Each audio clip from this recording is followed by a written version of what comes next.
family got unnerving letters after moving to a new neighborhood. They did this.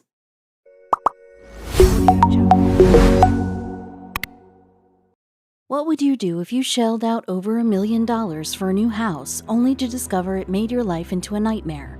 It happened to the Broaddus family when Derek and Maria Broaddus finally closed on a beautiful house in the ritzy town of Westfield, New Jersey. They couldn't wait to move in.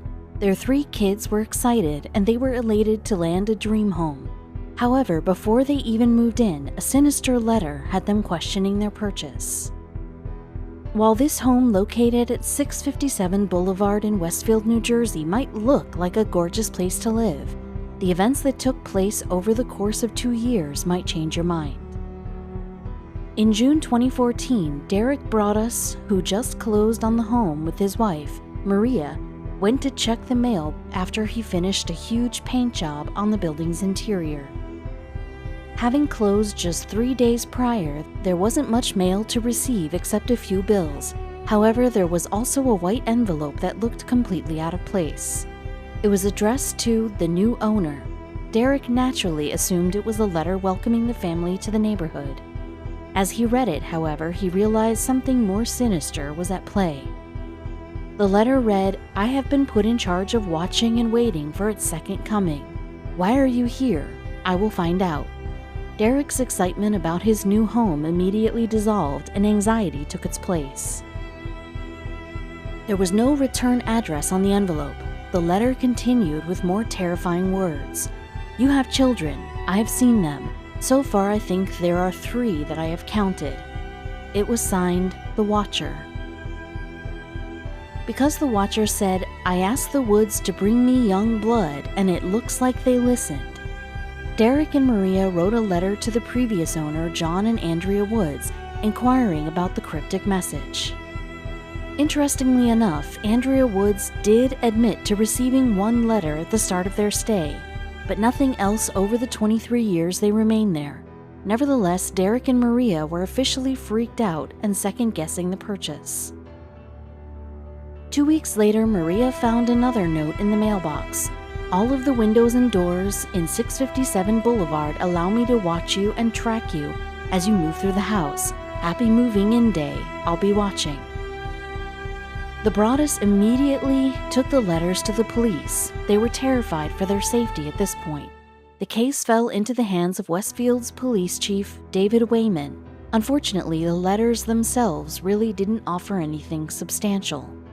Reminded of the movie The Watcher with Keanu Reeves, the family also turned to private investigators and former FBI agents to help. However, after thorough research, no one could pinpoint a culprit.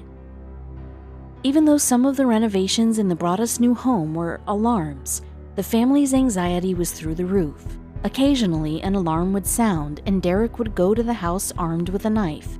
Even so, the Watcher's letters continued. "I am in charge of 657 Boulevard. It is not in charge of me," another letter read.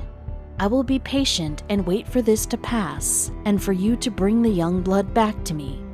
This was insane. The Broadduses already sold their previous home, so Maria's parents invited them to stay at their place. There was one night when police, on a stakeout, saw a suspicious vehicle parked in front of the home, but nothing came of the incident. The family didn't want to draw much attention to their problem, but a local reporter eventually got wind of the events, and soon everyone in the country knew what was happening. People all over had their own theories about the letters. Some believed the family wrote the letters themselves to get out of a deal they couldn't afford, while others assumed it was someone with a sick sense of humor playing a joke. Derek and Maria, of course, knew it was worse. Nothing violent ever actually occurred to the Broaddus family, but 2 more letters were received during the 2.5-year period. Derek, Maria, and the kids never officially moved in, and they were lucky enough to eventually find renters. In the act of resentment toward the families who spoke ill of them during the Watcher's heyday, Derek actually wrote letters to them himself, pretending to be the Watcher. His obsession with the mysterious stranger crept dangerously into his life. In 2019, the house finally sold to new owners, but the Broaddus family took a $300,000 loss. However, it was well worth not needing to worry about the mysterious watcher anymore.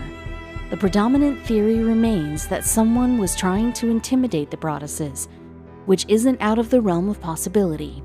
After all, other unsuspecting families had fallen victim to malicious neighbors. For one Pennsylvania household, it wasn't strange letters that terrified them.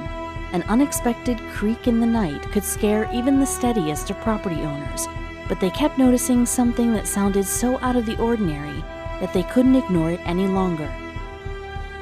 The Pittsburgh couple assumed they were hearing some sort of house-related din while they slept, at least at first, but as the noise continued, they realized that it was something far more sinister, and they had to act. So they installed a camera, and when they played the footage back, they couldn't believe the terrifying image of their neighbor secretly spying on them. Before their frightening revelation, Jerome and Ashley Kennedy were just like any other couple in Pittsburgh, Pennsylvania. They lived with their 10-month-old daughter, Reagan, in an historic home in the city. Meanwhile, 69-year-old Robert Havrilla lived in the house next door. In a 2017 interview with Inside Edition, the mom and dad would describe him as very reclusive. But although, as the Kennedys also revealed, the neighbor often kept to himself, the family would become very familiar with him in time, and in one of the worst ways imaginable. It all started in July 2017 when Jerome heard noises coming from the bedroom ceiling. Then things got even stranger. Jerome spotted a light coming through a pipe in the bedroom. "I saw the light right through there," he told the Inside Edition camera crew as he pointed out the spot.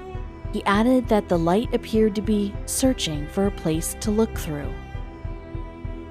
Making matters worse, Jerome shared the bedroom not only with his wife but also with their daughter, who slept in a crib nearby. So as he continued to see and hear strange things, the man at the house decided to take matters into his own hands and set up the camera. Even without video footage, though, Jerome was sure of what was going on. "I knew someone was up there," he said. As for their reason for being there, he told CBS Pittsburgh in 2017, "The only thing I can assume is he's watching my baby, my wife, or myself."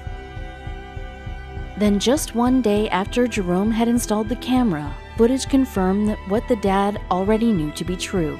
Someone seemed to be watching them, snooping on his young family, and the person allegedly doing the peeping was the Kennedys' neighbor, Robert Havrilla. Even creepier were the lengths that Havrilla seemed to go to in order to see the family's day-to-day actions. "He removed all the insulation from my ceiling above the bedroom," Jerome told CBS Pittsburgh, "and that gives him direct access where he could manipulate and get his way into the vents." Furthermore, Havrilla's movement from his home into the Kennedys was made easier by another renovation he made. According to Inside Edition, the neighbor had created a removable wall between the adjoining properties. Potentially, this could help him to enter the Kennedys' attic without any difficulty. And in the footage captured on Jerome's camera, Havrilla had already made his entry, presumably through the wall he opened. He carried with him a drill and a light. The latter object was likely unsurprising to Jerome since he had previously seen a glow coming from his attic. Next, Havrilla examined an area near a vent that hung just over Reagan's crib and her parents' bed. He spent about 30 minutes simply gazing at the scene below before retreating to the property he owned next door. But even though he had possible proof in hand, Jerome's investigation into his neighbor didn't end there. And as it happens, the father also found holes drilled into a common wall between his house and Havrilla's. Jerome plugged each one with tissue paper, however, to keep the view hidden from prying eyes. Upon finding these holes, and of course capturing the footage, the Kennedys called the authorities. Then, on July 17, 2017, Havrilla was arrested.